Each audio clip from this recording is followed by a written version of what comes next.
Hi, everyone. I'm Lauren Conlon, and welcome to Pop Crime TV's The Outlier podcast. This is your United States versus Sean Combs weekly recap, recapping week 4.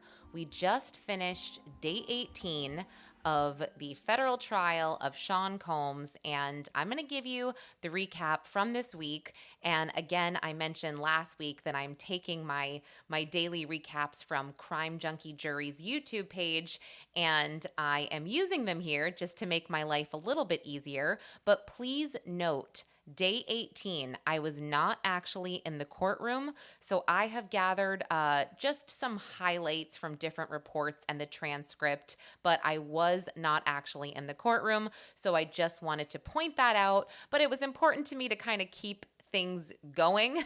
So when I go ahead and I cover day 19 and so on, people would not be lost. So with that being said, here is the start of week 4, starting with day 14 through 18, and then I will close us out.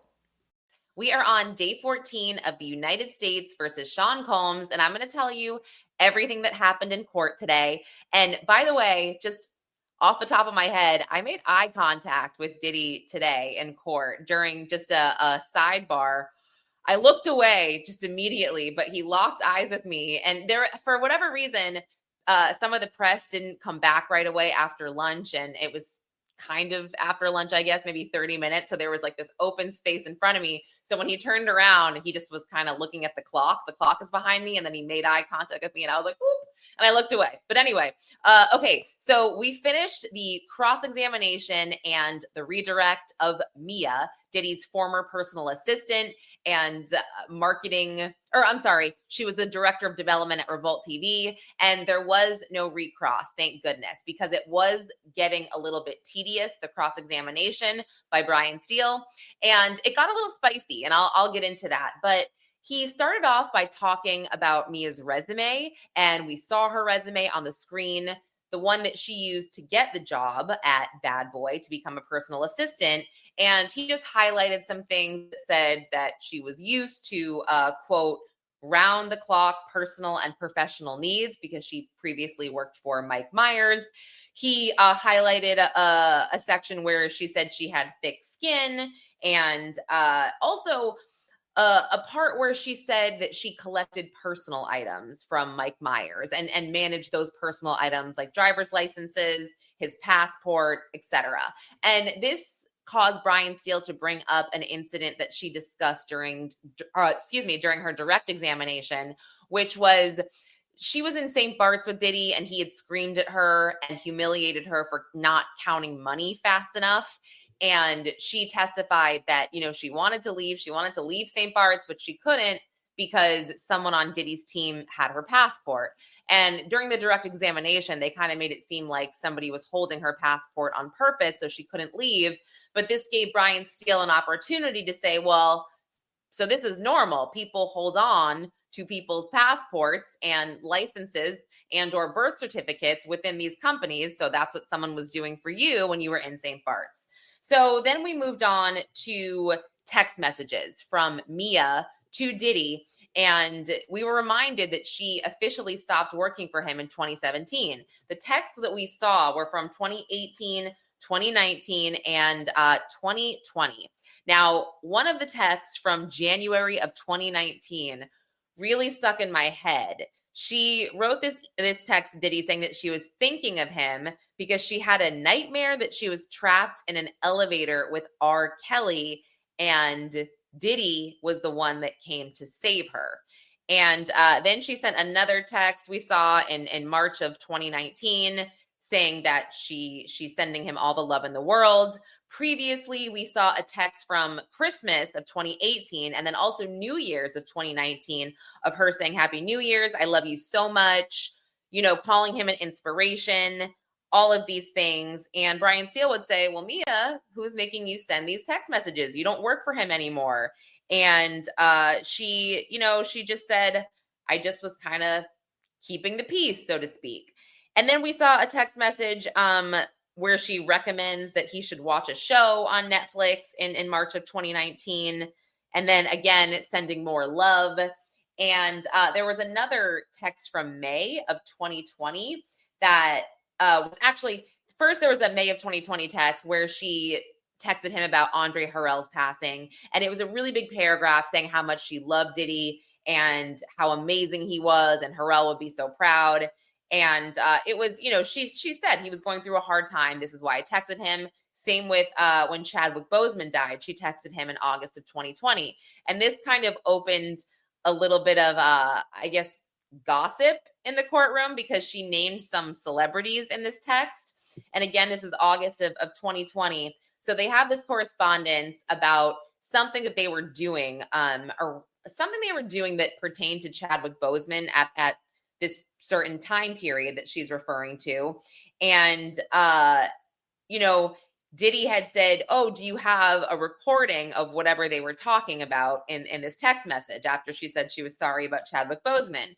And then Mia says, yeah, it's on one of my computers somewhere.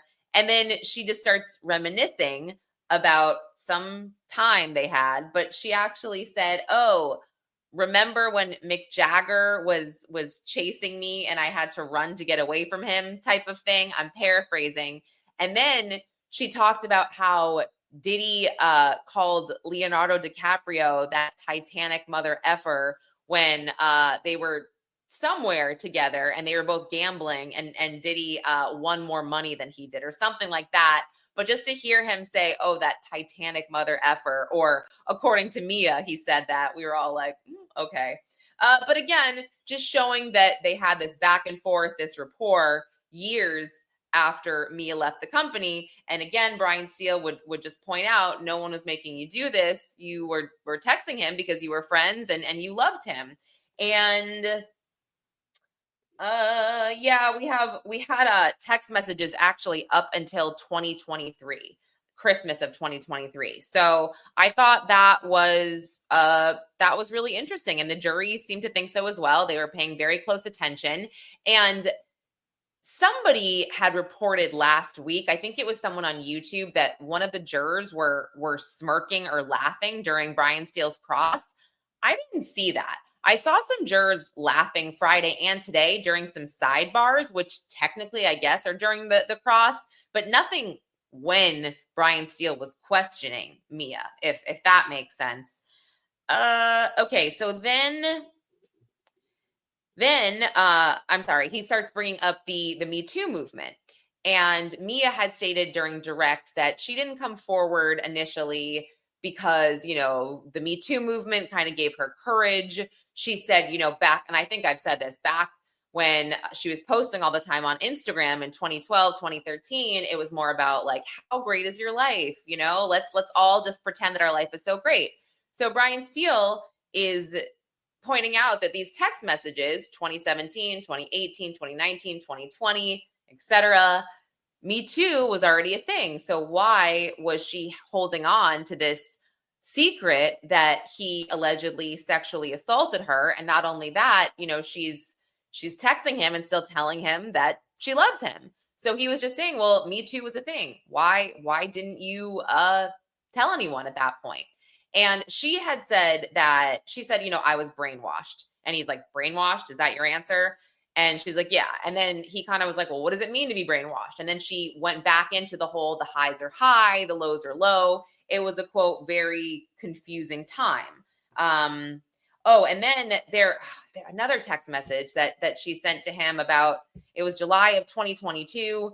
I think there was a Bad Boy doc that came out, and she said, oh, I saw our doc in the top 10s on Netflix.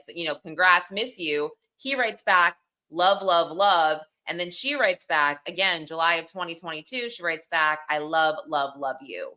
And Brian Steele also said, one of Mia's answers, and I think I mentioned this on Friday. She said, you should refer to the experts. I'm not an expert, but this is what survivors do. This is what victims do. And Brian Steele actually said, you keep referring to the experts, but how do you feel about this? Objection. And it was something about the form of the questioning. So speaking of the form, okay. So we took a morning recess, and this was right after a sidebar based on Brian Steele's cross, because there were a lot of objections. And it was mainly around improper form of questioning.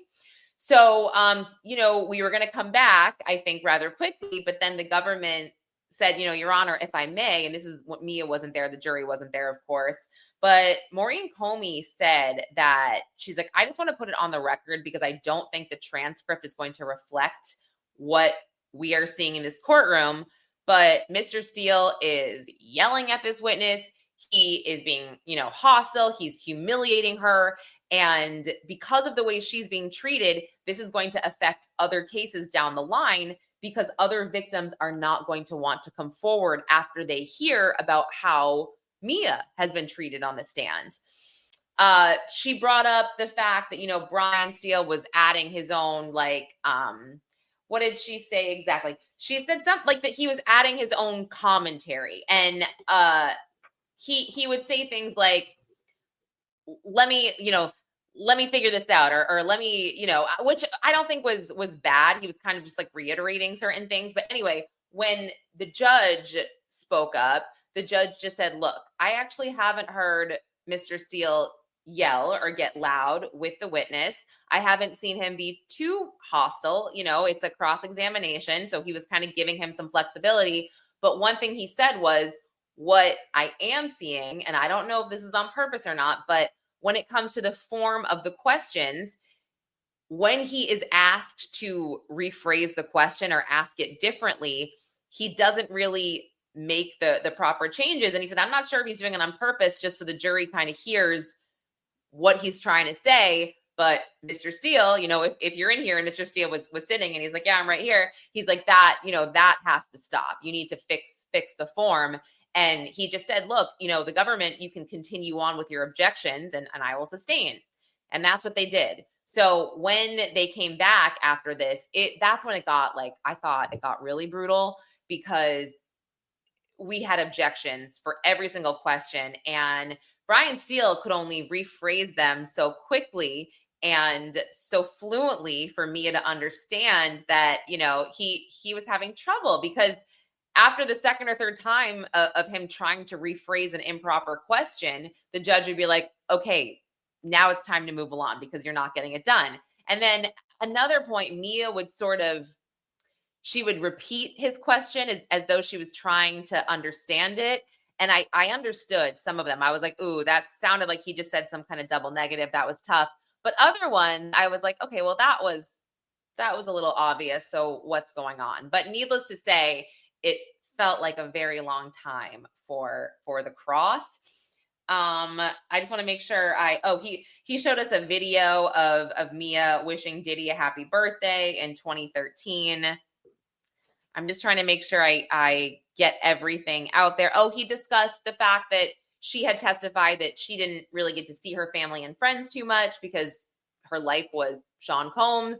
And he wanted to get these photos from her social media into evidence where she was at baby showers, weddings, hanging out with family during holidays so he could show that she did have time with family. Why didn't she say anything? And the judge did not want that to be admitted into evidence and said he could just ask her instead. And then he got into Cassie, Brian Steele, and they spent a significant amount of time on Cassie's career, highlighting all the things that Diddy did for Cassie. He hooked her up with this artist, with that artist. She did movies. She did modeling. Wouldn't you agree that Mr. Combs spent way more money on Cassie than he did on other bad boy artists, or more money went towards Cassie's marketing or her career? And Mia said, I don't know. And then he showed her an email that we did not see to refresh her memory. And this was between somebody in budgeting at Bad Boy and her and a few other people. They were talking about Cassie and something about that she was doing some project. And Mia just said, look, I get a lot of emails. This doesn't refresh my memory in terms of budgeting, but he hinted that Diddy spent more on Cassie than other artists. And we had heard that before as well. And then he said, do you remember telling Cassie, sticking up for Diddy, saying, oh, well, he only lashes out at people he loves. Do you remember comparing him to a toddler having a tantrum? And she said, yeah, I mean, this was my job at the time, essentially, to kind of, placate him. I was his employee. So yes, although Cassie, I was very close with her and she was like my sister, unfortunately, I had to sort of say these things to mitigate the situation. And he seemed to bring this up a lot. This was your sister and you still texted Sean Combs that you love him, even though he pile drove her head into a bed and sexually assaulted you. Oh, and then Brian Steele also made this comment, like, he said, you've mentioned that the highs are high and the lows are low, but how do you make an excuse for sexual assault when it comes to the lows being low? How do you even compartmentalize that there? Sexual assault is this whole different beast. And again, objection. So she didn't get to answer.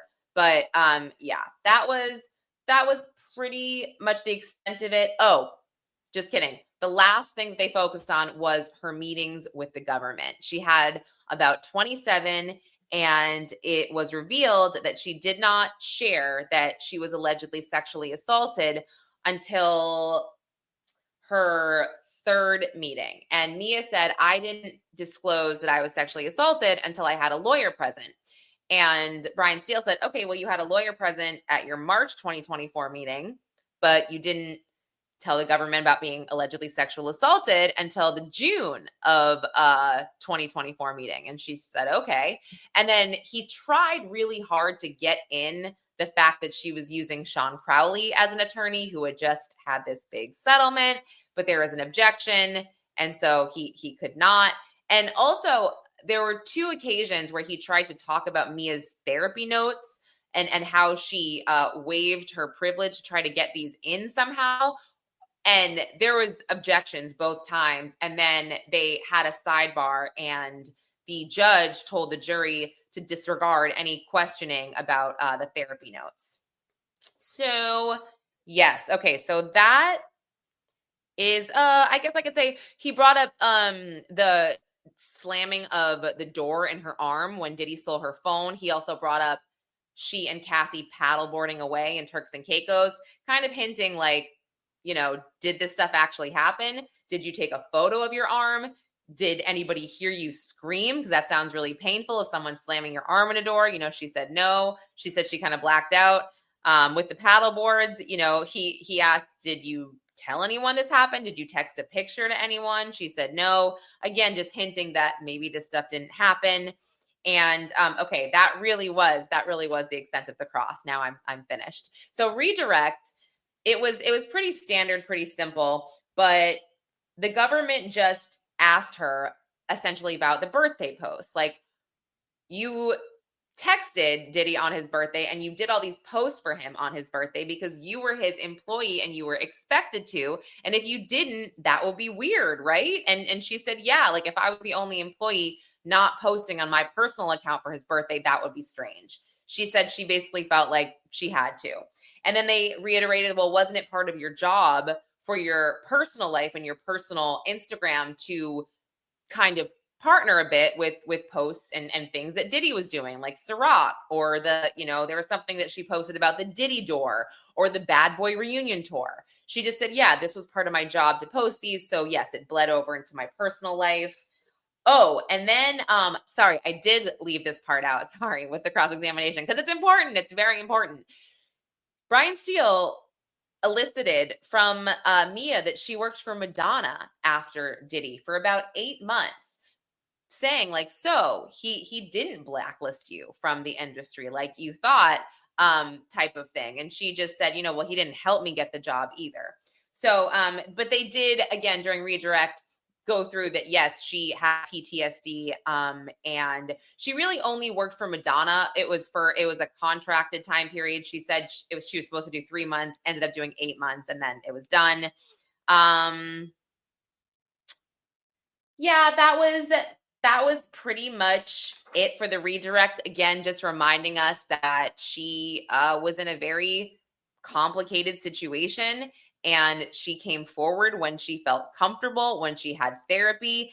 And they said, why do you want to be here? Why do you want to testify? Because they made sure that we all knew she wasn't getting any money out of this. Oh, and they also brought up that when she met with the government very recently, she was using a pro bono lawyer. So it wasn't any type of big shot civil attorney money grab type of thing. Oh yeah. And during the redirect, she also stated that someone named Kayla, a personal assistant, was fired for discussing Cassie's abuse. And when this happened, Diddy said to her, you're going to have to testify against her in court one day. And also said the same thing about Capricorn Clark when she left. I don't know what he's talking about, testify, but Mia said that he said that to her, which again was one of the reasons that she never told anyone about Cassie being abused or about herself being abused. And yes, at the end, they said, why are you testifying today? And she kind of got emotional and said, I just couldn't look my niece or goddaughters in the eyes again if I didn't, something along those lines. So then we were done with Mia, no recross. I think everybody was very happy to just get Mia moving along. And overall, I would say her demeanor on the stand, she generally has a positive vibe, I think, and she was happy to answer the questions. She had a good attitude about it.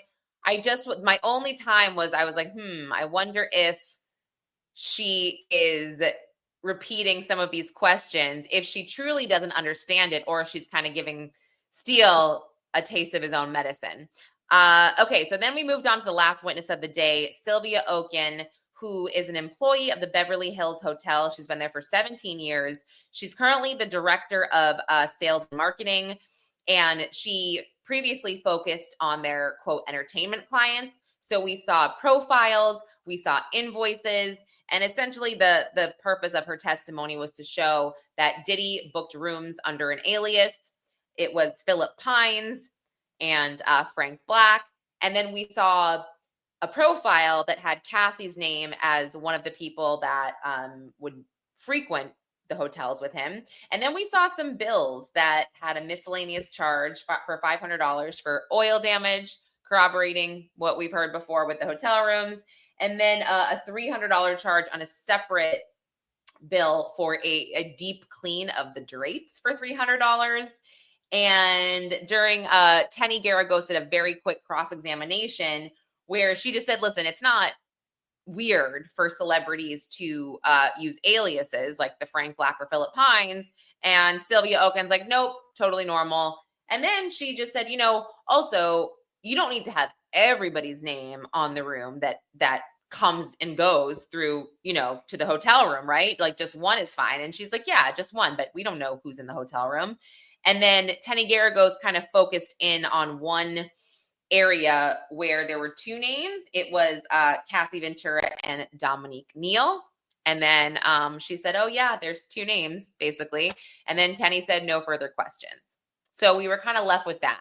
Now what we have on the docket for this week, by Wednesday or Thursday, we are going to hear from what I think is the last and final victim, Jane, because I believe that victim Gina is not coming from what we had heard at the beginning of the trial because she could not be reached and her attorneys could not be reached. They also talked about one of Cassie's friends testifying, Bana or Bryana, and then someone named Eddy Garcia who will be testifying tomorrow. I believe he is somebody that worked at the Intercontinental Hotel that was there for the beatdown in 2016. He did get sworn in this morning and he has been granted immunity. So I'm thinking that maybe this is pure speculation. Perhaps he was offered some money by Diddy and he took it, so he needs immunity. Who knows? We will find out. But anyway, all right. That's your almost 23-minute daily Diddy Digest. I'm Lauren Conlin. Thank you for watching, and I will see you for her next update tomorrow. We are on day 15 of the United States versus Sean Combs, and we started off with quite the scene in the courtroom today. So let me just give you a little bit of context. This is just some side tea, I guess. There has been a lady that's been coming to the courtroom or coming to the trial since the beginning. I actually saw her the first week in the overflow room, and she's really disruptive. She would run and try to take people's seats. She's always causing a fuss outside of the courthouse as well. And I think she might have some real mental issues. I'm not a doctor, but anyway, today out of nowhere, we're sitting in the courtroom, and the judge is going over some items with the defense and with the federal government. And I think she was actually first on the list for the public today. So that's how she was able to get into the main courtroom. But out of the blue, she's inside. I turn around, she's like 3 feet away from me, and she's just screaming. And she really seems to have disdain for the press. She really seems to be on Team Diddy, I guess, because she started screaming like, Diddy, they're all laughing at you. These, mother effers are laughing at you, meaning the press. And, she said some other things I couldn't quite make out, but there's about 3 marshals on her trying to get her out of there. And she's planting her feet. She won't move. And she's like, come on, ninja, like take out your gun to one of the marshals. And I was like, oh my gosh, please don't. But Diddy turned around. He sat in his chair, but his jaw was like, and he was like, what? He was trying to make out what she's saying, but he kind of nodded his head a little bit because he could tell she was Team Diddy. It was wild. And apparently she is only not allowed in the courtroom. She can come in the building. She can go in the overflow room because of First Amendment stuff, which is so crazy. She's really distracting, but I hope she's okay. Anyway, what they were discussing this morning, I actually feel like it might be interesting to everybody. So during the cross-examination of Mia, Brian Steele mentioned a lot of these birthday posts that Mia did for Diddy after he allegedly sexually assaulted her, after he treated her horribly. She's saying, I love you, happy birthday every year. And it was a thing. Well, the government moved, or they're going to write a letter to try to submit Diddy's phone calls from MDC, specifically the one where he's talking to somebody, I'm guessing a family member, about his birthday and doing some kind of social media campaign around his birthday, to maybe gain sympathy, whatever.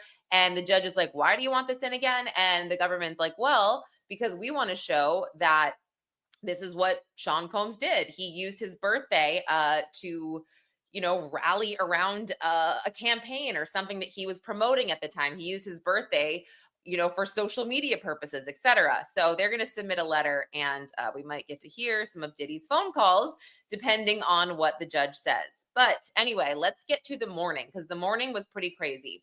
We heard from Eddy Garcia. He is from a company called Securitas. And I mentioned in the first video that the first witness we heard from in the trial was a man named Israel Flores, who was formerly also at Securitas. And Israel Flores was one of Eddy Garcia's, one of his 2 bosses.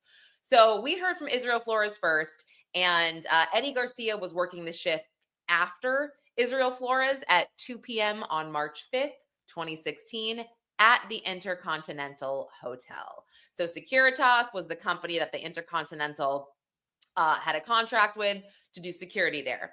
Now, he testified that when he got to his shift at 2 p.m. and we saw, a sign-in sheet, all of that stuff, he was told that there was an incident. And he was able to watch this video, this incident video, as part of his job.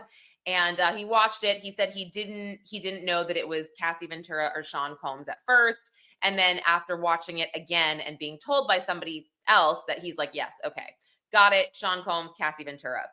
So he goes about his day, and at one point he's at the security desk watching all these videos, and the security desk phone rings. And he said it's a New York area code, and it was someone named Christina Coram, and she said that she was a personal assistant to Sean Combs. And by the way, Eddy testified that he answered the phone like, this is Eddy. So she knew his name, he was introduced to her, and she just said, look, Sean Combs, Mr. Combs is a little nervous because he was intoxicated and he wants to see the video. He doesn't know what's on it. And Garcia said that he was like, look, I can't really help you. You have to either get a subpoena or you have to contact hotel security. And she's like, okay. So a few hours later, he gets a call from the hotel, and someone named Christina is in the lobby there to see him. So he goes to the lobby, he meets her. He describes Christina Coram as, we've seen her photo before, and he described what we have seen. And he talks to her, reiterates again, like, look, I can't do anything about this. I don't have clearance to get you this video. And, she's just like, okay, we just were really worried. And he says that he told her, okay, well, off the record, it's really bad, because Courtroom kept saying, we just want to know what we're dealing with here. And he said, yeah, it's pretty bad off the record. So she's like, okay. So they part ways. He says he goes back to his desk and he sends an email to his boss, who is Bill Medrano. And we've heard this name before, by the way. We heard it mentioned by Israel Flores, because the ranking for Securitas really goes Bill, Israel, and then Eddy Garcia. So he sends an email saying, look, Mr. Combs and his associates, or, his assistants, they really want to have a sit-down meeting with the Intercontinental. They're really good patrons, etc. So he said sometime later, after he sends that email, he gets another call from Christina Courtroom, and she passes the phone over because she says someone wants to talk to you, and it's Sean Combs. And Eddy Garcia is like, whoa. So he says that Sean Combs, Diddy, sounded nervous. He was talking fast. And he's like, look, man, you know how women are. Like, I'm nervous. This could be the end of me, my reputation. And I'm paraphrasing, but it was something along those lines. Like, I really need this video because my reputation is finished if I don't get it. So again, he says to him, I can't do anything about this. Like, I'm so sorry. And they leave it at that. He goes home for the night. And then he says he gets a call on his personal cell phone, which he said he did not give anybody. And he testified that he was a little bit nervous because, he didn't give his phone number out. So KK calls him and again passes the phone directly over to Diddy.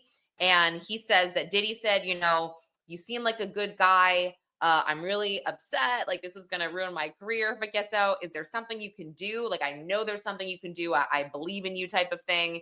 And again, Eddy says, sorry, I don't have the credentials to get into this room, open the door and, get the USB drive. I just don't. It's not me. And he said, he said that Diddy said, look, I'll take care of you. Don't worry. And he said he understood that to be money.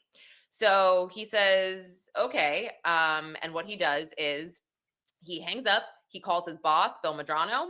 And he said that Medrano kind of paused for a minute and said, all right, I'll do it, $50,000. So he calls Diddy back and says, okay, my boss said, we'll do it, $50,000. Oh, and by the way, he testified, Eddy Garcia, at the beginning that he does have immunity for all of this. So when he called Diddy back, he said Diddy was very excited and he referred to him as Eddy, my angel. We heard the phrase Eddy, my angel multiple times. It was very wild to hear that. So he said, Eddy, my angel, I knew you can do it. I knew you could do it. So Eddy contacts Bill and says, yep, it's a go. Sean Combs said 50 is okay. Let's do this. The next day he gets to work. He sees Bill go get this USB drive. He hands it to Eddy and he says, yeah, go figure it out. Go do it. So Eddy calls Diddy. Diddy says, meet me, 15 minutes away. He goes to this high-rise building. He said he's pretty nervous. He gets there. Security brings him up to this room with like a coffee table, a couch, and KK is in and out, he said. And he said that he was so nervous that his voice kept cracking. And Diddy was kind of like, are you good? And he said he was embarrassed, so he lied. He's like, yeah, I'm getting sick. And he said that Diddy offered him some tea. And then he's like, do you like tea? And he's like, I don't really know. And then Diddy said to KK, go get him that tea I really like, or something like that. So they were discussing, the details, and Diddy asked him, is this the only copy of the tape or the video? And he had to call his boss, Medrano. Medrano said, yep, that's the only copy. He says, yes.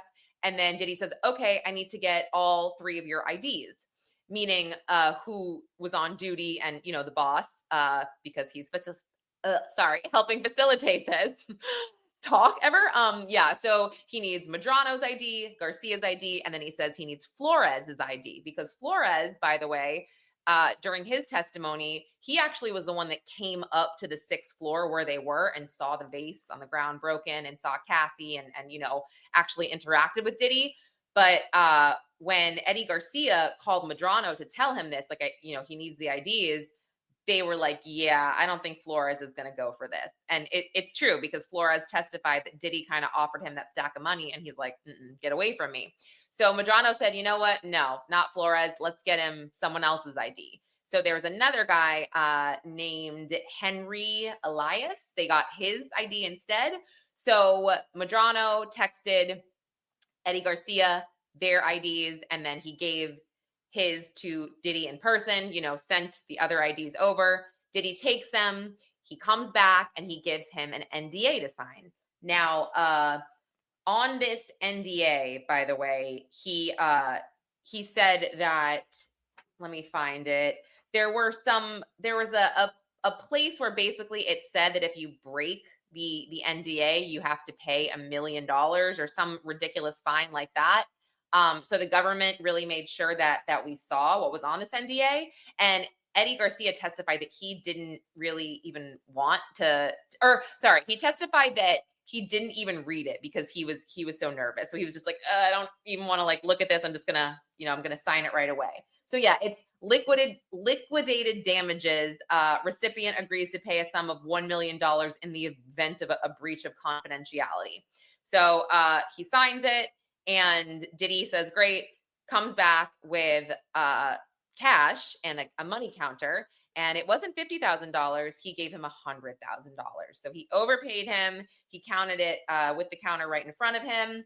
And also he, made a comment to Diddy saying, look, by the way, the police are going to know about this if Cassie decides to press charges. Just so you know, I'm just warning you here. And Diddy FaceTimed Cassie. And Eddy Garcia said he spoke to Cassie via FaceTime. He said her demeanor was normal, and she just said, look, I have a movie coming out. I don't need this to get out either, which kind of made him feel better, I guess. So anyway, so he says that he gets up to leave. Diddy says, I'll walk you out. He goes to walk him out, and he says, how are you going to spend the money? And Garcia said, I don't know. And Diddy said, don't spend it all, in one place, meaning don't draw attention to this. And he said that he got his car and Diddy was getting his car as well. And when he pulled away, he kind of looked in the rearview mirror to make sure he wasn't being followed. He wasn't. He said that 2 weeks later, it was Easter, and Diddy called him to sort of check in. And he said, Eddy, my angel, again. And he said, has anybody asked about the video, or has the video come up? And Eddy said, nope, all good. And that was that. And then he testified that maybe 2 years later, he reached out to Diddy on Instagram to look for work and security. Diddy never wrote back. And then the government asked him, did you report this money or did you pay taxes on this money? And he said, no. Did you tell anyone about this money? No. And then when the government actually approached him in June of 2024, he lied to the government. He said he was very nervous. He lied to them about everything. He deleted all his text messages between, himself and Henry Elias, anything incriminating. And then he actually got a lawyer and then spoke to the government again and was very truthful. So that was about it. During the cross-examination done by Brian Steele, he just kind of reiterated hey, you had some good feelings about Mr. Combs, right? Because you reached out to him to work for him, via Instagram. And he's like, yeah, I guess so. And then they went back to the NDA, and there was a few sections that the defense kind of zoomed in on. And one was a section that basically said, it was exclusions from non-use and non-disclosure. It said, if a court order or law enforcement requests info or another governing body, this will not be a breach. You can tell law enforcement or the government. And then there was another section that he zoomed in on, a non-disparagement section, where it said nothing in this agreement is intended to prevent, from anyone making truthful statements in any legal proceedings. So that was pretty much that. Okay. And then the government, after lunch, they pulled up a stipulation with just some Cellbrite records and 2 cell phones they seized from KK, one from Diddy. And there was a contact info place, and in the stored contacts was Eddy, my angel. So there you go. Okay, so then the next and last witness of the day was Derek Ferguson, a former CFO of Combs Enterprises. He worked for Diddy from 1998 to 2017, and from 98 to 2012, he was the CFO of Bad Boy Entertainment. And then after that, he was the chief growth officer and COO of Revolt Films. So during the direct, it was a lot of like, okay, let's go through all of these businesses that Mr. Combs had, Bad Boy, Revolt, Sean John, the liquor company, all of these things. And, he was also corroborating some of the staff that we've seen. And I knew that he was very buttoned up and maybe didn't know some of the things that other employees had known, because they showed a picture of one of Diddy's security guards, Paul Offred, I think his name is. And many people, when they say, do you know him as any other names? Most of the employees that we've heard from thus far have said Uncle Paulie, and he did not say that. So I'm like, okay, he probably wasn't around at night or, for any of these trips, I guess, my speculation. So he talked just sort of about how salaries were paid out. We saw some payments from different LLCs where cash would be funneled in different ways. And this was just laying the foundation for, I think, what the important part of his testimony was basically we saw a transfer from an account to another first, and foremost from one of the subsidiaries was like Janice Combs Music, Janice Combs Publishing, which is his mother. But we saw that there was a wire December 14th, 2011. If you guys recall, 2011 in December was the Kid Cudi drama with the breaking into his house or trespassing. The alleged Molotov cocktail came a month after that. But this is when Kid Cudi went to Connecticut with Cassie, and Cassie wrote her mom this email that said threats and said, Diddy's threatening to release my sex tapes and he's threatening to hurt Scott Mescudi and I. And then Cassie's mother, when she was on the stand, she testified that she sent Diddy $20,000 at his request. And then it was sent back eventually. So we see an outgoing wire transfer on December 14th, 2011 for $20,000 from Cassie Ventura. So I'm not sure what that is. We did see that, but then we saw an incoming transfer on December 23rd for $20,000 from Roderick Ventura, and Derek Ferguson, the CFO, was reading this, and the government said, so do you have any idea about this, or did you help facilitate this? And he was like, nope, I did not. And then on December 27th, we saw the outgoing wire transfer for $20,000. And it was to the Charter Oak Bank, which we previously heard Cassie Ventura's mother say that was their bank. So I went back to look at that on my notes. So that was pretty much the big part of the testimony here for the direct. He also disclosed, the government asked him if he had talked to Mr. Combs after he left. He said, yeah, sometimes on holidays, whatever, birthdays, we'd send a text, but not too much. And then they said, do you remember getting a text from him in September of 2024? And he didn't. They show him something, a document, and he says, oh, okay. It was September 16th, 2024. And he said, and by the way, that was the month that he got arrested, Diddy, in New York City. And the text apparently said, hi, give me a call. And then he got another text after that, and it said something along the lines of, I just want to get together and talk or get some advice. And Derek Ferguson said he was in transit, heading somewhere, so he never actually wrote back and talked to Diddy, but that was that. And then for the cross-examination that was done by Mark Agnifilo, what happened, I'll give you just like an overview here. I'm just pulling up some other notes that I wrote after on my phone.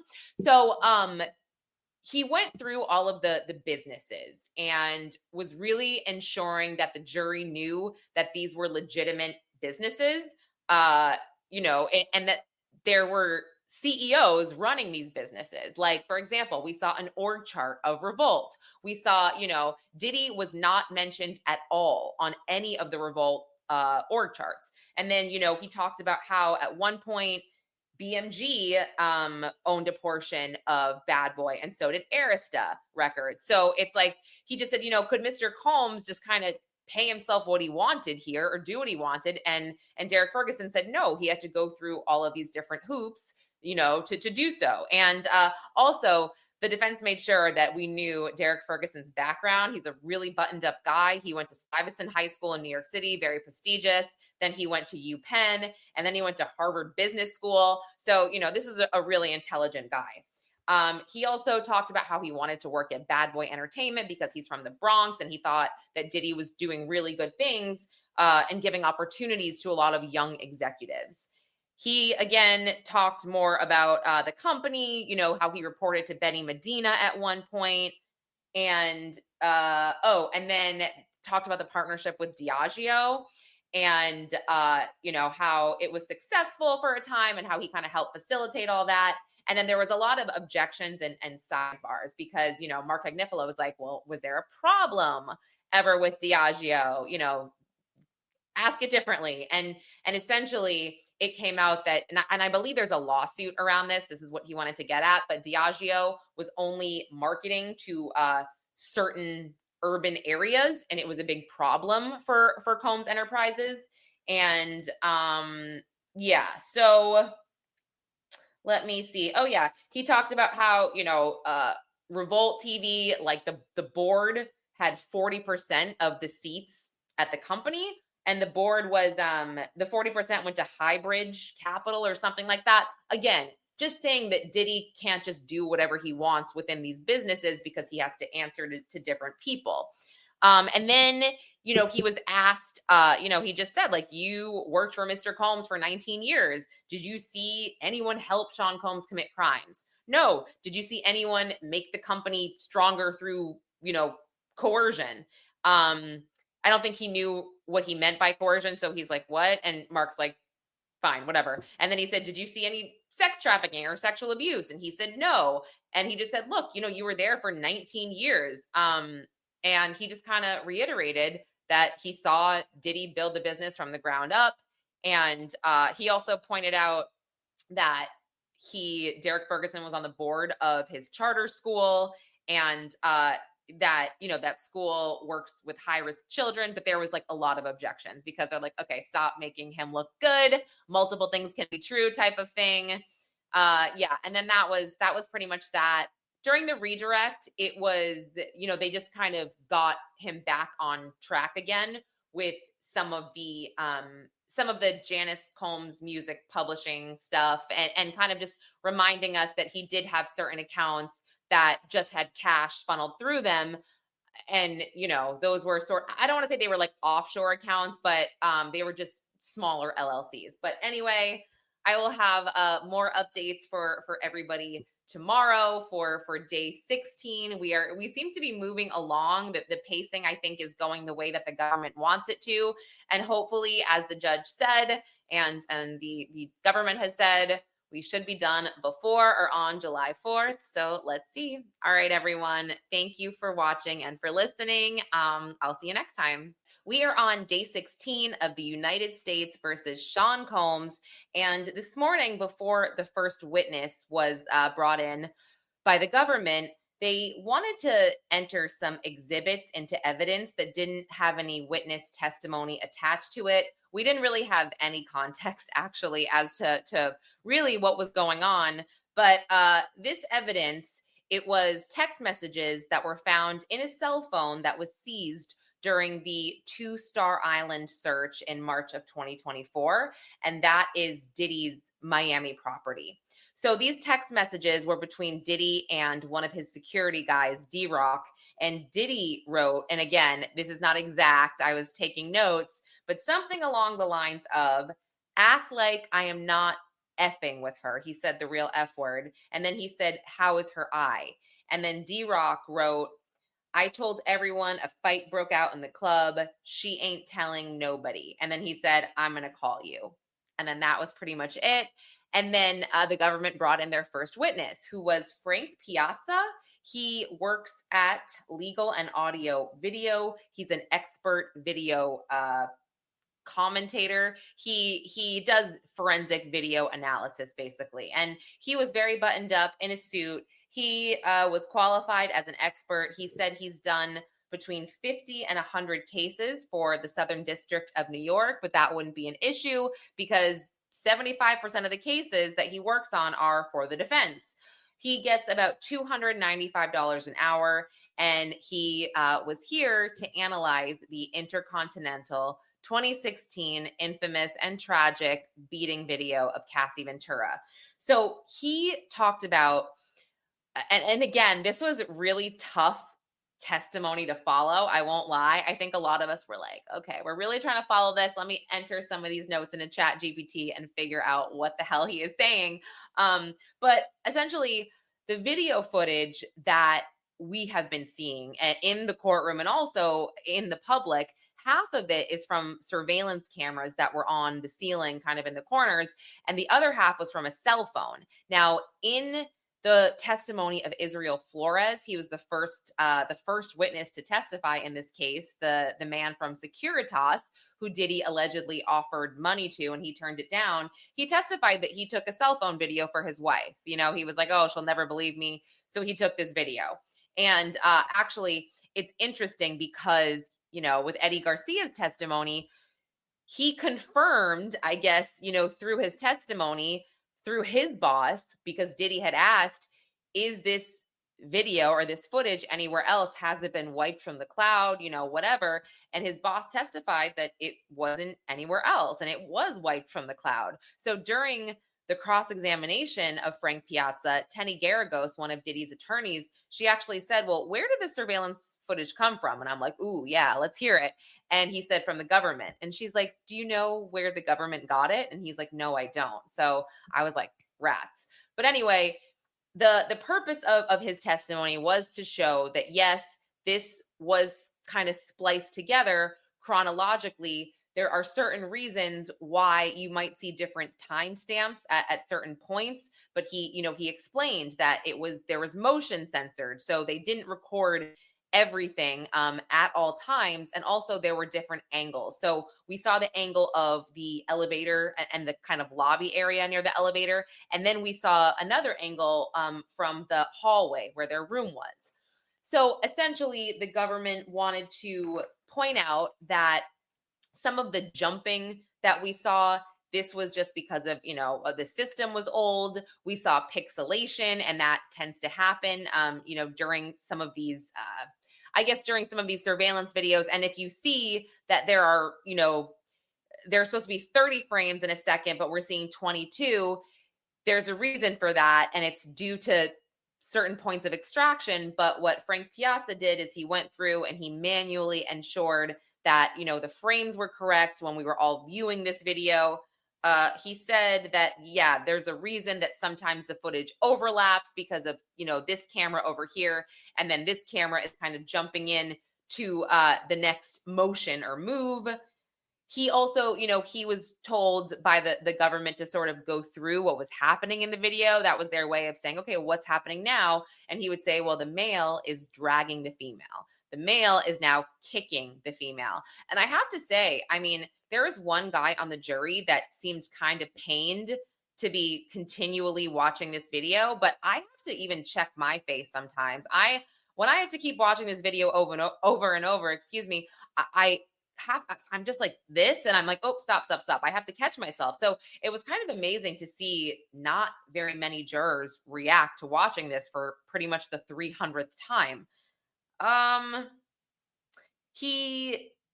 Let me see. I'm just making sure I didn't forget anything. Yeah, I mean, he also said that there were certain times where I guess footage was quote unquote missing. And this was because there was certain seconds missing for various reasons that I just discussed. You know, it would jump because of emotion, or, you know, the other camera in the hallway, it was moving to that. What he did was he put black screens in place here. So it would give like a time lapse, I guess. And it wouldn't seem like everything was just one after another when that wasn't necessarily the case. And, you know, he talked about what was happening in the mirror area when Diddy kind of sat down in the chair before he threw the vase. They talked about how he came back and he grabbed his cell phone. They kind of zoomed in on that. And overall, you know, they just said that this is actually during redirect. I thought it was a good end to, you know, his testimony. they said that, okay, the redirect said, okay, so, and I'll get to what Tenny Garagos was kind of talking about, but it was a lot about timestamps. And they said, okay, cool. Timestamps aside, does this video, the way it is now, reliably depict what happened pretty accurately? And he said, yes. So then going back to Tenny Garagos, her cross-examination, it was focused a lot on timestamps because we would see a lot of skipping for various reasons. And he explained that a lot of it was like the motion sensor. So if somebody was in the hallway and they weren't moving for a while and then they had some kind of abrupt movement, yeah, maybe it would skip. So for an example that we saw was, Diddy was holding Cassie's bag at one point, and the next frame it was already on the ground. So it kind of skipped through him dropping the bag on the ground or whatever, and that was like 3 seconds that we were missing.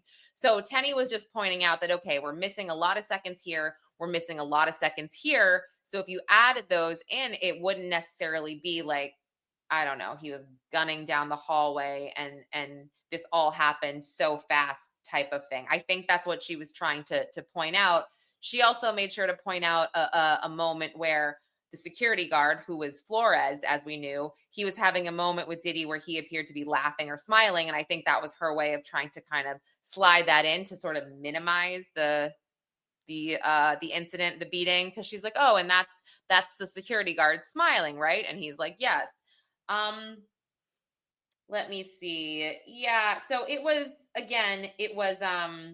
she pointed out that, during one section, when he was talking about what was going on in the mirror, she said, okay, well, there's almost like a ghost-like figure in the surveillance video, and you could kind of see it. But in the cell phone video, there was no ghost-like figure, kind of saying, okay, well, this video footage might not be as great as we all think it is. She kind of got him to say that he told the government he thought the surveillance system that the Intercontinental used wasn't so great. It was a little outdated.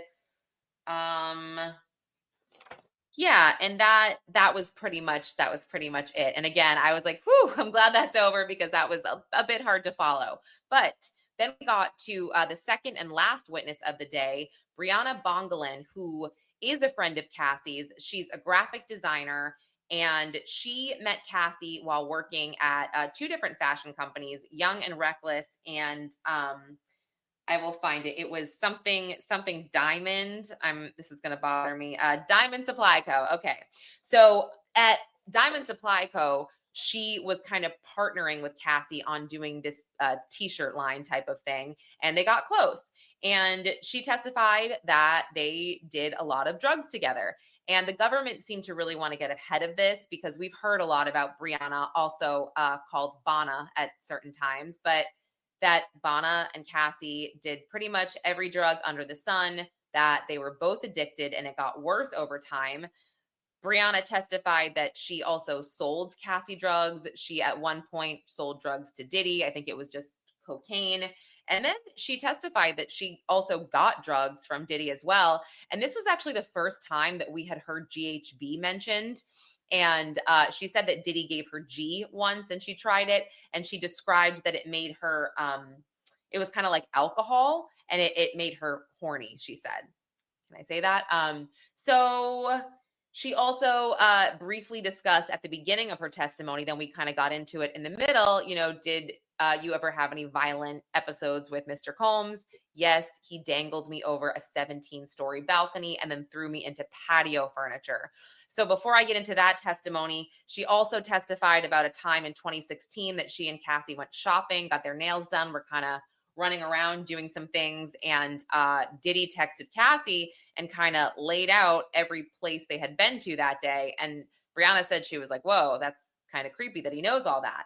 She also testified that during a time in 2016, they were doing some kind of photo shoot with a friend, she and Cassie, outside of Diddy's Malibu house, and that Diddy got up in her face and threatened her and said something like, I'm the devil and I could kill you. And she describes it as being a really random and terrifying moment, but also said that she was on drugs. So, it was extra terrifying for her. And let me see what else. She said, her and Cassie tried to get sober at one point. It was very difficult. They would try to cook to get sober, but they would kind of fall back into drugs because so many of their friends were doing drugs. And, you know, she was asked about when the last time she saw Cassie and Diddy was, and she said January 2nd, 2018, and she knew this date. And the government said, why do you know this date so well? And she said, well, I have it tattooed on my body because that's when I decided to also get sober. And this was because of New Year's Eve, January of 2018. She testified that she and Diddy and Cassie were in Miami at the one hotel and they did K for 8 hours. And she was like, okay, no more. She also, they got her talking about her lawsuit because she did make a $10 million demand against Diddy about the balcony dangling incident, which I am saving for last pretty much. But she talked about hiring one lawyer and then she let this lawyer go because they got so many things wrong on her demand. She hired another lawyer who made this demand, and also certain things were incorrect. And this was brought up during cross-examination as well. And then she talked about the fact that she was contacted by Cassie before Cassie's lawsuit in 2023 dropped because Cassie asked her, can I use your name in my lawsuit, you know, about the balcony? And she said no. But during cross, Nicole Westmoreland, one of Diddy's attorneys who actually cross-examined Don Richard last, she kind of was like, so you guys were talking about this lawsuit. You were figuring out dates, places, who was there, what happened. Did Cassie see it? Because you told her she saw it per a government interview or transcript. And in Cassie's lawsuit, Cassie got a lot of it wrong. She said that Bryana was at a hotel. She said her friend Tiffany was there for it. She wasn't.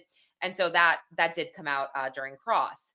But let me see. Oh, yeah. And then it came out, you know, the government wanted Bryana to just say, yes, I still talk to Cassie. I still talk to Deontay Nash, and I've spoken to them throughout this trial, although not about their testimony. And she actually said both Cassie and Deontay texted her today, but she did not respond. Now, the balcony dangling incident, which allegedly happened in, I believe it was 2016. Yes, it was. She describes sleeping at Cassie's house with her ex-girlfriend. She's woken up by some banging on the door. She kind of was like, what the hell? She kind of shuffles her ex-girlfriend into another room, and she goes out on the balcony to either smoke a cigarette or light up a joint. And Diddy kind of bum rushes her, picks her up underneath the armpits, and dangles her over this balcony, like head first, where her legs are kind of kicking up. And he says, you know what the F you did. You know what the F you did. And by the way, she said to this day, she still doesn't know what the F she did. And she was asked, how long did he dangle you over the balcony for? And she said, you know, he repeated, you know what the F you did, maybe 2 or 3 times. So 15 seconds before throwing her against the patio furniture or balcony furniture. And then she described that Cassie came out of her room and said, like, in disbelief, like, did he just throw you over the balcony? So it is questionable. Did Cassie see it? Did she not? We've heard a couple different things about this. But she says she went home and she felt so uncomfortable. She was shaking. She felt gross. So she showered. And she describes calling her manager or her boss and saying, you know, I don't know what to do. This happened. And he said, because she was scared. And he said, go to a chiropractor. So she goes to the chiropractor. And apparently the chiropractor asked her, who did this to you? And she did not answer. But we saw a photo of her with a neck brace and bandages all over her back from behind that her ex-girlfriend took. And then we saw a photo of her bruise that she took on the back of her leg. And it was a very bad bruise with almost a puncture hole in the center of it. And I will tell you, the jury did react to that. There was one man, the same man who reacts to the beating video. He was like he made a face. So there were some reactions to that. She said that Diddy did try to contact her 2 or 3 days after via FaceTime. And she was like, I just want to be cool. And she said he didn't say much. He kind of just had his hands like on his head like this a little bit. And that was pretty much it. The government wanted to get ahead of her lawsuits and some of the conflicting testimony. And then Nicole Westmoreland started her cross, which is going to be finished tomorrow. And Nicole Westmoreland, aggressive, did not take the gentle aspect at all. But she pretty much brought up the drug use a lot between Bryana and Cassie, really honed in on how many drugs they did, the amount of drugs they did. And it was tedious because Briana was taking her time to answer. I'm not going to say she was being uncooperative, but she definitely was like, well, I didn't take K that many times. And then Westmoreland would say, well, I'm not asking you how many times you took it. I'm asking you if you took it with Cassie, type of thing. So again, she brought up the discrepancies between the balcony stories and the lawsuits, and the fact that, you know, her own lawsuit at one point, I think actually the most recent one, her lawyer said, well, you know, your lawyer said, she said, your lawyer said when he was dangling you over the balcony, he said, I could kill you. And that's not what happened. That's actually what happened in 2016 at his Malibu house. And she said, yeah, well, my lawyers wrote it. And it also came up that, you know, I guess she told the government at one point there was a party during the balcony dangling and it happened then. And she said, you know, that's not true, or I don't remember. There was a lot of I don't remembers. And at one point she had Westmoreland had Briana describe how each drug felt when she took it, which I thought was really just kind of hammering into the fact that this young woman was once very addicted to drugs. So how can you believe her, type of thing? And yeah, we talked about how she still spoke to Deontay. She still spoke to Cassie. There was a point when Nicole Westmoreland point blank asked, you know, are you lying about this? Did you lie about this? Objection. And yeah, I mean, I think, she also said that her lawyers, Nicole Westmoreland said her lawyers they said that Diddy groped her when he was lifting her up, indicating sexual assault. And so they're like, did you kind of like say that he sexually assaulted you? And she's like, no, my lawyer said it this way. So yeah, there was just a lot of back and forth. And there's about 30 minutes of cross left, but that is pretty much it for today. So I will be back tomorrow with another update, another daily Diddy digest. So thanks for watching. Day 17 of his federal trial. Where to begin? I want to start off by telling you guys something that happened actually right after lunch. I just want to jump into that because it was a pretty big deal. The judge really admonished the defense and came down on them because Diddy at one point during the remainder of Briana Bongalan's cross-examination done by Nicole Westmoreland, he appeared to be nodding his head and staring at the jury. I've seen him nod his head at a lot of stuff. I did not see him nod his head at the jury, although I wasn't in the best spot to see him today. So there's that. But clearly, I mean, he did it. So they said, or the judge said, if he does this again, he'll be out for the remainder of the trial. So pretty big deal. But yeah, I wanted to tell you guys about that first before getting into Briana Bongalan's remainder of her cross. Now, I thought that at the beginning, Nicole Westmoreland kind of pulled back a little bit, and I was wrong. She went just as hard as yesterday, and there was a very tense moment on the stand after a lot of back and forth about her lawsuit. I'll get into that in just a minute. But the biggest, I would say, shocker that we saw today, which, by the way, I did see some shocked looks in the gallery when this came out.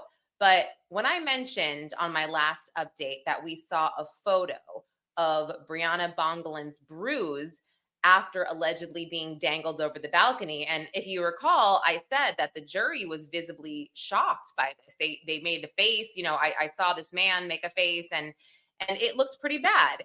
And there was metadata attached to this photo, and the government had said, you know, you took this photo the morning that you got home after this incident, which was September 26th. So either it happened on the 25th, you know, before midnight, or after on the 26th. And she said yes.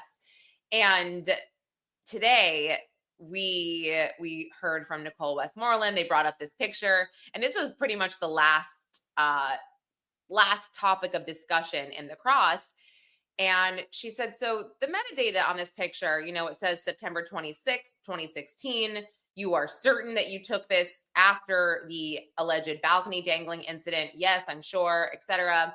And she said, were you aware that Mr. Combs and Miss Ventura were actually in New York and New Jersey for the Bad Boy reunion tour on September 26, 2016.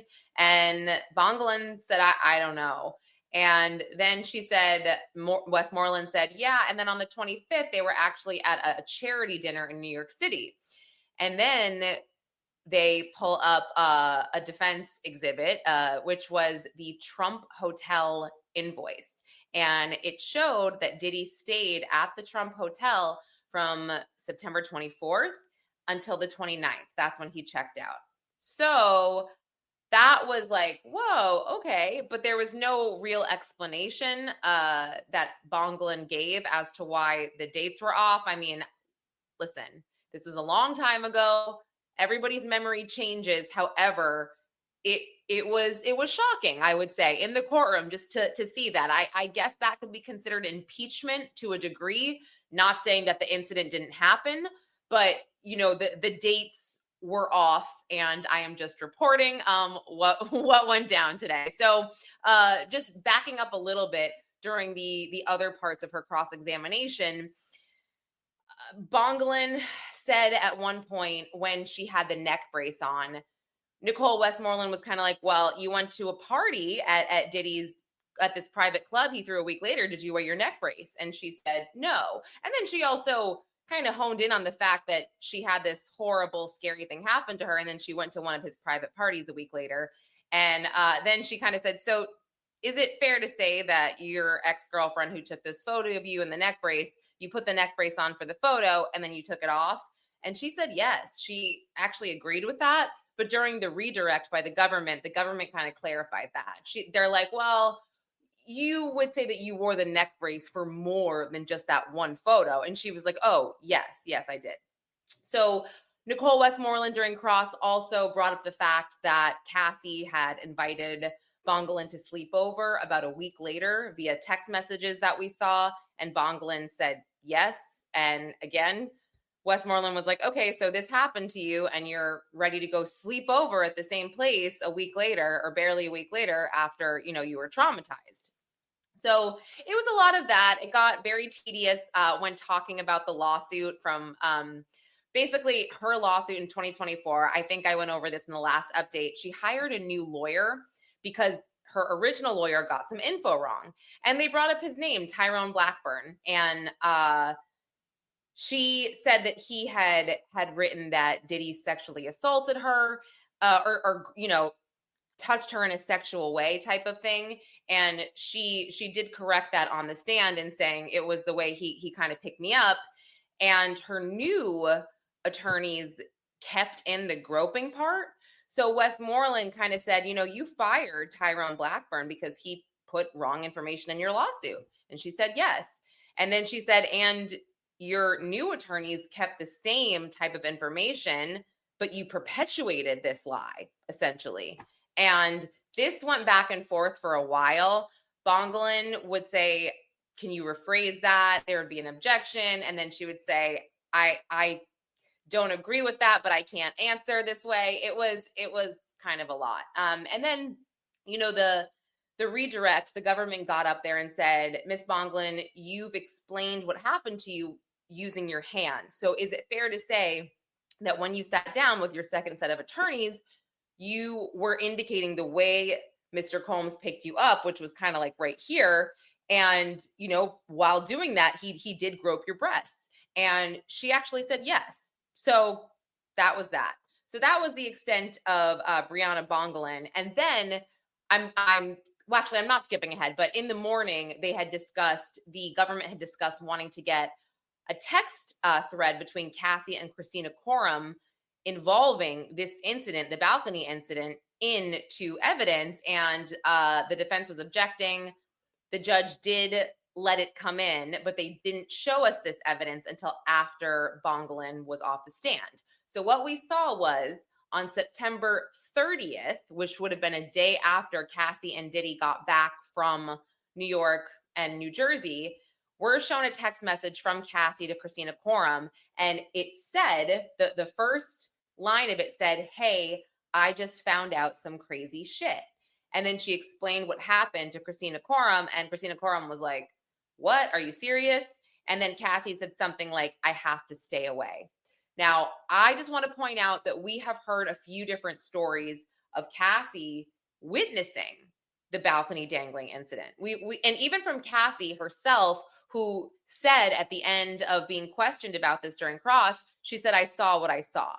I don't know what that means. This text message indicates that she didn't see it because she said, "Hey, I just found out some crazy shit." And then Briana Bongalan had said that Cassie comes out of her room during or after the ordeal. She's not sure.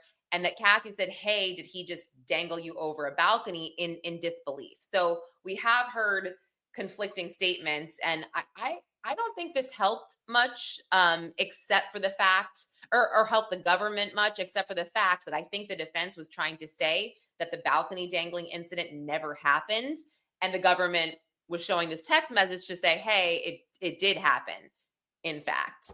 But again, I think this is questionable, but who knows what the jury is thinking. Anyway, then we moved on to Enrique Santos. He was the next witness. He works for the U.S. Attorney's Office Investigative Unit. He is a forensic data analyst, and he did the extractions on 3 of Cassie's devices. So he talked a lot about, the programs they used, Cellbrite, and there was another one. It was called Gray Keynote. Did I say that right? Gray Keynote. Hopefully I'm saying that right. I'll check that right after. But he talked about basically when he extracted the data from Cassie's phones, the reasons why we are seeing it formatted in certain ways when we're looking at it on the screen, when they show us evidence. He said that not all emojis show up because this is on a PDF form and the PDFs can't support all of these emojis that they pull. Additionally, a lot of the data he pulled was deleted information. And so he said when you pull deleted information, it doesn't always have each user's name. So there might not be names attached to a lot of these messages. However, he confirmed that a lot of the messages that we've seen without names are in fact Cassie. He talked about how voice memos are sent as separate media files, so you might not see those in the messages. And it was just a lot of that type of information.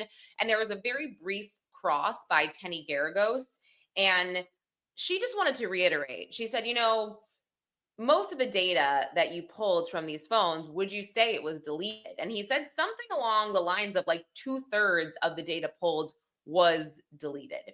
And then she said, you mentioned that some of these capture dates on the photos that we've seen come into evidence, the capture dates are probably accurate.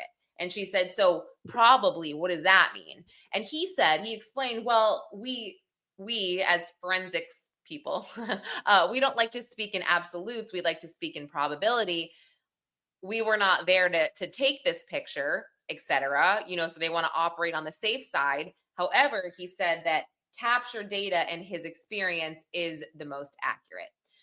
So that was that, pretty quick. And then we heard from Jane. Now, Jane is a pseudonym. She's going by Jane. She is one of the victims, and she testified. We started her direct testimony today, which was done by Maureen Comey.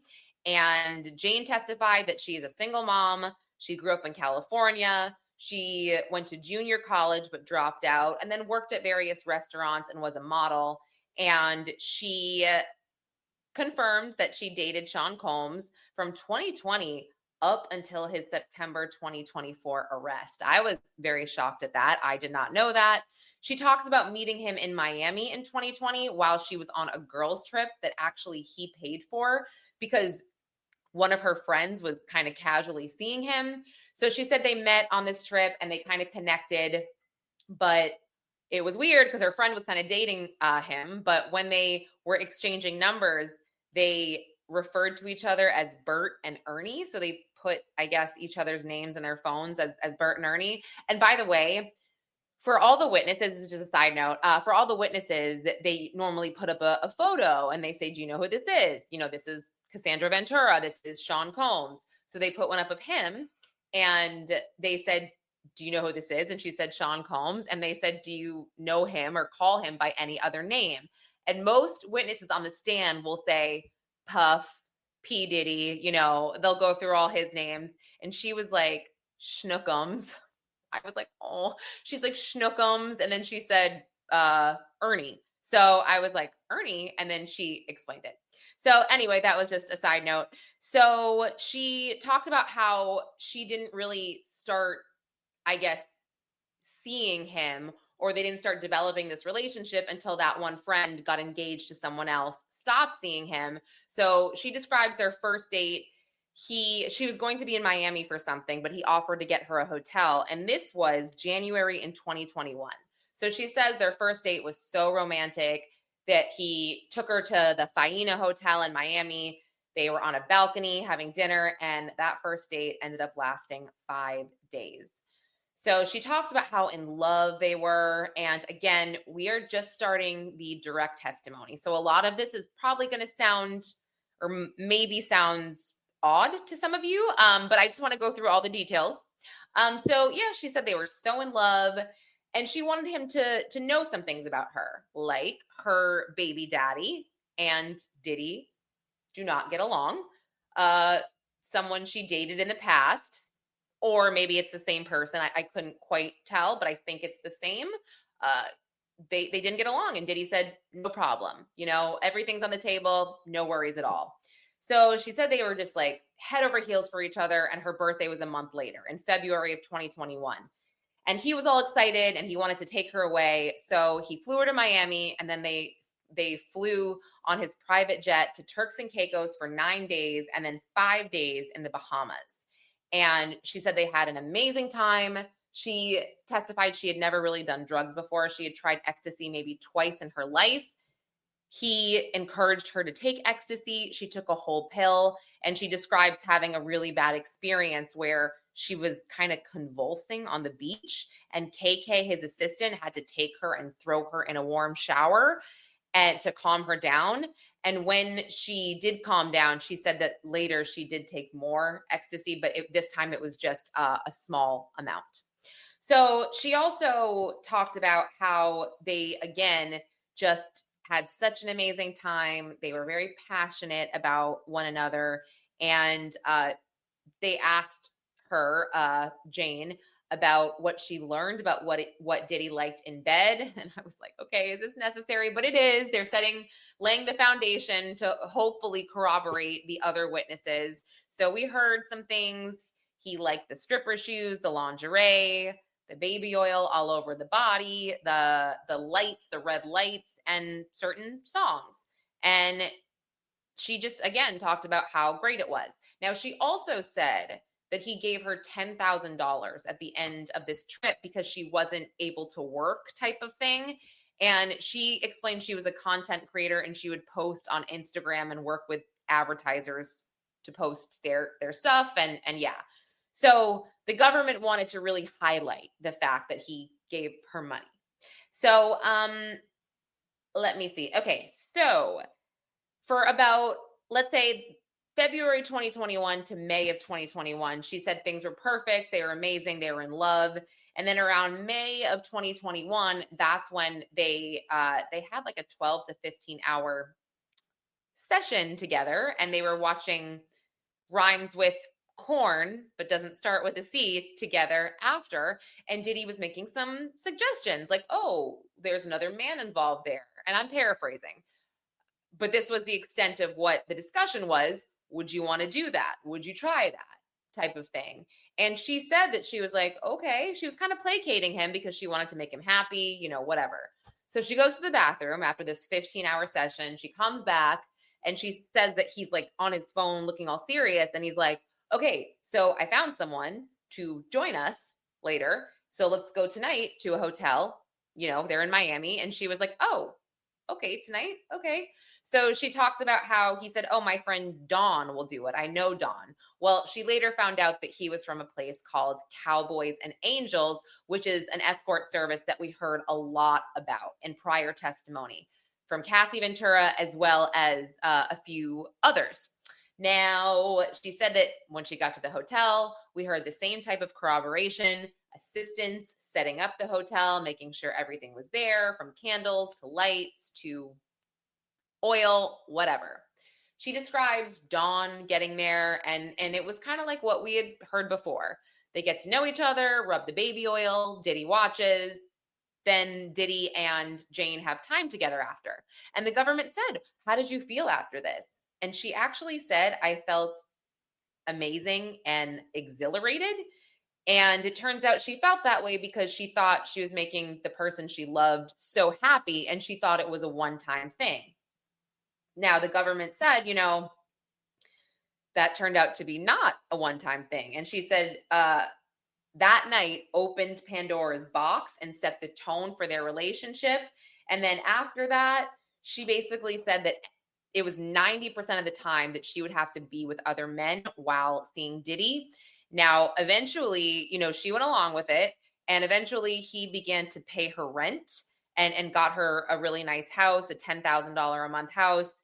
And she said that she had to be on call for him all of the time because she didn't necessarily know when he was going to want to see her. So she described having to always have perfect hair, perfect nails. She worked out all the time, and she didn't have much time for anything else. She would always have to make sure she had childcare. And she said that, at one point she brought up that she wanted to work, but she brought up OnlyFans. And she said, my girlfriend, she makes $4 million on OnlyFans. And she said that Diddy was dismissive of that. So she felt like she couldn't do anything.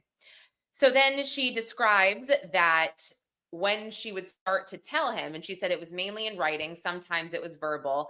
After a while, she didn't want to do these hotel nights because she said they didn't refer to them as FOs. They called them hotel nights or debauchery. And that he would be like, yeah, okay, if she would bring it up, like dismissive of her. And then at one point, when he was paying for her home, he had said, okay, well, if we're not going to see each other anymore, like, do you need 3 months before you kind of move out of the house? Because I'm not going to pay for someone that I'm not seeing to live in this house. And so she basically was like, okay, well, I guess, I don't want to break up with you, but it's just, she said she felt the exact words were obligated and frustrated. He was angry when she took a trip with her friends without clearing it with him. I'm trying to make sure. And then we saw an email between someone at Bad Boy with wire information and her landlord and her about the house. So we saw that. And then the government asked her about money he would give her, because at one point she basically said that she was living off of money that he gave her and the child support she was getting from her child's father. And they said, well, how much would he give you? And was it like a regular thing? And she's like, no, it would be here and there. The most he ever gave her was $20,000. And then he would give her $5,000 to $10,000 cash sometimes. And the government asked what the $20,000 really was for. And she said for furniture in their house. Now, they will be finishing their direct examination tomorrow. And so I suspect that we're going to hear a lot more. In the opening statements, we did hear about this, Jane, and we did hear about a violent episode that happened at one of Diddy's homes. I believe it was his Miami home. So I'm assuming we'll hear about that, but stay tuned, everyone. And thanks for watching the Daily Diddy Digest from Crime Junkie Jury. I'm Lauren Conlon. The United States versus Sean Combs, day 18, just a little bit late. I'm just going to give you some quick highlights from day 18 so I don't get too behind. Again, I was not there. I had a personal matter, but I pulled out some things that I think are important just to the indictment. So I'm going to give you those headlines. Again, Jane, using a pseudonym, is still on the stand doing her direct testimony, and the questioning is being done by prosecutor Maureen Comey. Now, right off the bat, there was, I think, a big oh my goodness moment when Jane revealed towards the end of the day that Diddy still pays her $10,000 a month rent. I think that I read in USA Today that there were, quote, gasps in the overflow room, and I totally believe it because the overflow room definitely reacts. We also learned that Diddy paid for Jane to have veneers because he didn't like her teeth. Jane testified that she once was forced to fly with ecstasy in her carry-on, and she was very uncomfortable, but I guess Diddy kind of ran out of drugs, so he asked her to bring them. And she also testified that when he did run out of drugs and they were at a hotel, he would have some of his staff go to get them, like an assistant or security, etc. She also testified to seeing him pay some of these escorts or, quote, entertainers up to $4,000 in cash. She talked about how at one point she sent Diddy a picture of a bloody tampon, I guess, because he wanted to set up some hotel night with 3 or 4 different guys. I guess he called this an all-star night. And she said her period started early and she had to send him this image of a tampon to prove it, kind of saying, yeah, I'm not a liar. She also talked about how he forced her to apologize to an escort named Paul because she was very sore and painful and she couldn't continue a session with Diddy after doing numerous other sessions. And he tried to get her to do this by asking her to use lube. And she got mad and I guess threw this love bracelet off that he had gifted her against the wall. And she said that he followed her yelling at her, like, are you crazy? How could you make me look like this in front of Paul? And then made her text this entertainer, Paul, to which she said something like, it had been 24 hours for me and I had no breaks. And also prosecutors played a voice memo for the jury and for the gallery where Diddy calls her nuts. And I guess he calls her crazy and nuts a lot. And there were text exchanges where he said, let's not do anything anymore. I'm tired of you throwing sex in my face. And then she talked about a time where she didn't talk to him for 13 days or something like that. And I actually heard, I wasn't there on Friday, but I did hear on TMZ, they played this voice message where, he was basically addressing the fact that she was giving him the silent treatment. And he said something along the lines of like, you do your job, I'm going to do my job type of thing. She talked about her birthday, about how she wanted it to be just the two of them on her birthday, but it actually, turned out to be a hotel night. And then when Diddy was trying to make up for it, on another occasion, it ended up being another hotel night. And then after all of this, where she talks about how she just did it to please him, she sees him with another woman in 2022 on social media or something, or a photograph of him taking another woman to Turks and Caicos, and she just talks about being just really upset and how she felt cheap and she felt used. She also read, I guess, they're not like journal entries, but they're from her notes app and her phone, where she would write certain things and it would kind of be directed at Diddy. And also I saw that Agnifilo is trying to get this testimony excluded, saying, well, where's the relevance? And the defense is saying, or the government, I'm sorry, is saying this goes to state of mind. So one of those note journal entries was, you lied because you want to use me for the night, and anything out of these hotels, I am just a joke to you. And then, she just, we see text messages back and forth that I'm seeing a lot of where he's disappointed in her because she can't perform for a 24-hour freak off. And I think these were like the main events from Friday's direct examination. There was a lot of crying that I saw reported, that she was very emotional. The jury was shown 15 photos from a freak off, and per USA Today, they said that one of the female jurors covered her eyes at some of these photos. So I will have to watch the jury closely on Monday when the questioning continues.